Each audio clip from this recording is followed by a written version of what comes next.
The man WHO thought his way into partnership with Thomas A. Edison. Truly, thoughts are things, and powerful things at that, when they are mixed with definiteness of purpose, persistence, and a burning desire for their translation into riches or other material objects. A little more than 30 years ago, Edwin C. Barnes discovered how true it is that men really do think and grow rich. His discovery did not come about at one sitting. It came little by little, beginning with a burning desire to become a business associate of the great Edison. One of the chief characteristics of Barnes's desire was that it was definite. He wanted to work with Edison, not for him. Observe, carefully, the description of how he went about translating his desire into reality, and you will have a better understanding of the 13 principles which lead to riches. When this desire, or impulse of thought, first flashed into his mind, he was in no position to act upon it. Two difficulties stood in his way. He did not know Mr. Edison, and he did not have enough money to pay his railroad fare to Orange, New Jersey. These difficulties were sufficient to have discouraged the majority of men from making any attempt to carry out the desire. But his was no ordinary desire. He was so determined to find a way to carry out his desire that he finally decided to travel by blind baggage rather than be defeated. To the uninitiated, this means that he went to East Orange on a freight train. He presented himself at Mr. Edison's laboratory and announced he had come to go into business with the inventor. In speaking of the first meeting between Barnes and Edison, years later, Mr. Edison said, "He stood there before me, looking like an ordinary tramp, but there was something in the expression of his face which conveyed the impression that he was determined to get what he had come after." I had learned from years of experience with men that when a man really desires a thing so deeply that he is willing to stake his entire future on a single turn of the wheel in order to get it, he is sure to win. I gave him the opportunity he asked for, because I saw he had made up his mind to stand by until he succeeded. Subsequent events proved that no mistake was made. Just what young Barnes said to Mr. Edison on that occasion was far less important than that which he thought. Edison himself said so. It could not have been the young man's appearance which got him his start in the Edison office, for that was definitely against him. It was what he thought that counted. If the significance of this statement could be conveyed to every person who reads it, there would be no need for the remainder of this book. Barnes did not get his partnership with Edison on his first interview.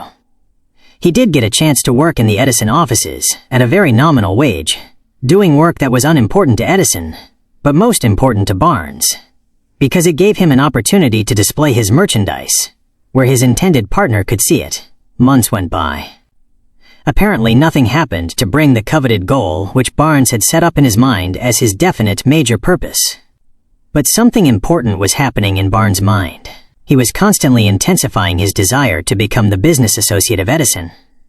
Psychologists have correctly said that when one is truly ready for a thing, it puts in its appearance.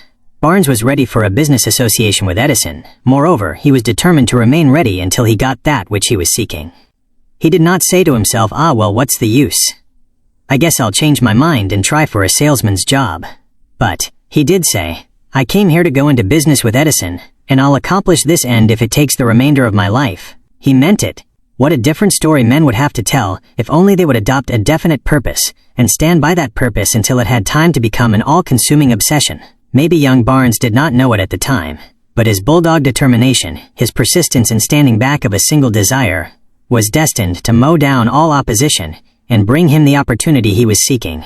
When the opportunity came, it appeared in a different form and from a different direction than Barnes had expected. That is one of the tricks of opportunity. It has a sly habit of slipping in by the back door, and often it comes disguised in the form of misfortune or temporary defeat. Perhaps this is why so many fail to recognize opportunity. Mr. Edison had just perfected a new office device, known at that time as the Edison dictating machine, now the Ediphone. His salesmen were not enthusiastic over the machine. They did not believe it could be sold without great effort. Barnes saw his opportunity. It had crawled in quietly, hidden in a queer-looking machine which interested no one but Barnes and the inventor. Barnes knew he could sell the Edison dictating machine. He suggested this to Edison and promptly got his chance. He did sell the machine. In fact, he sold it so successfully that Edison gave him a contract to distribute and market it all over the nation. Out of that business association grew the slogan, "Made by Edison and installed by Barnes." The business alliance has been in operation for more than 30 years. Out of it, Barnes has made himself rich in money, but he has done something infinitely greater. He has proved that one really may think and grow rich. How much actual cash that original desire of Barnes has been worth to him I have no way of knowing. Perhaps it has brought him $2 or $3 million, but the amount, whatever it is, becomes insignificant when compared with the greater asset he acquired in the form of definite knowledge that an intangible impulse of thought can be transmuted into its physical counterpart by the application of known principles. Barnes literally thought himself into a partnership with the great Edison. He thought himself into a fortune. He had nothing to start with, except the capacity to know what he wanted, and the determination to stand by that desire until he realized it. He had no money to begin with,